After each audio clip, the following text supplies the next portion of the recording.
Haya, okay. Kwa haraka haraka tunajifunza namna ya kupiga muted kwenye base. Maana ni swali ambalo niliulizwa kwamba ni namna gani naweza kupiga muted kwenye base gitaa. Sasa ni rahisi sana kupiga muted. Kuna njia kama mbili. Unaweza kumute kwa mkono wa kushoto au unaweza kumute kwa mkono wa kulia. Sasa nafanyaje kumute kwa mkono wa kulia? Nikiweka tu hivi mkono wangu kwenye gitaa nikapiga, inasikika muted. Kwa mfano nikiwa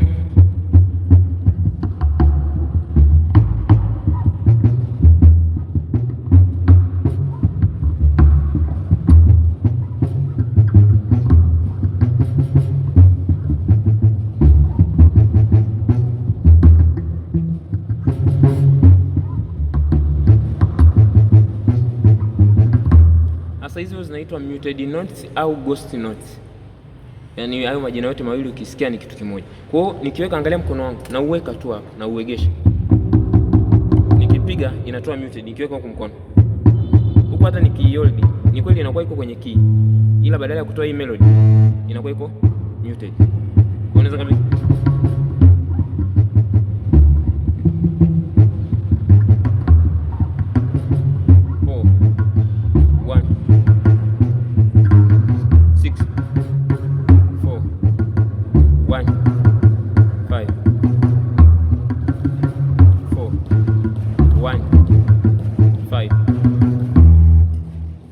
mbinu ya kwanza, lakini mbinu ya pili naweza kutumia kushoto.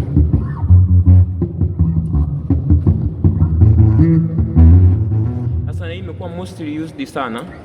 Sasa kwa mfano nikipiga sebene, ukapiga zuku, half seven, yani kuna groove lazima tu utumie hizo ghost notes.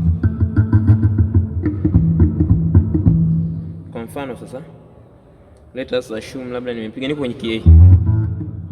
Unapiga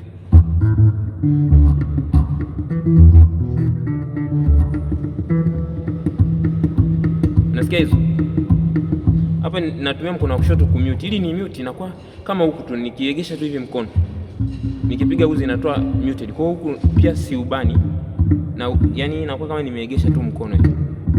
Hiyo inasaidia kuleta hizi ghost notes au muted. Lakini pia zina timing yake ya kupiga. Sasa nitakuwa na siku special ambayo nitaonyesha labda kwenye zuku tunaweza tuka-apply vipi. Kwa mfano naweza nikapiga hichi kipande.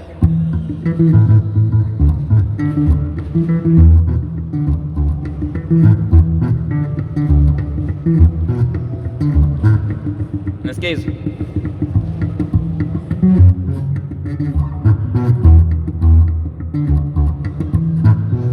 Kwa hizo inakuwa imemute kwa kutumia mkono wa kushoto. Kwa hiyo mkono wa kushoto unabaki tu, hiyo kipiga inakuwa muted. Ni sana mkono wa kulia okay, inakuwa muted. Kwa hiyo ni mbinu rahisi. Kwa hiyo nitakapokuja kwanza kukuelekeza namna ya kupiga zuku, namna ya kupiga labda half seven, namna ya kupiga sebene, nitakuonyesha pia tunatumiaje hizi ghost notes au muted notes.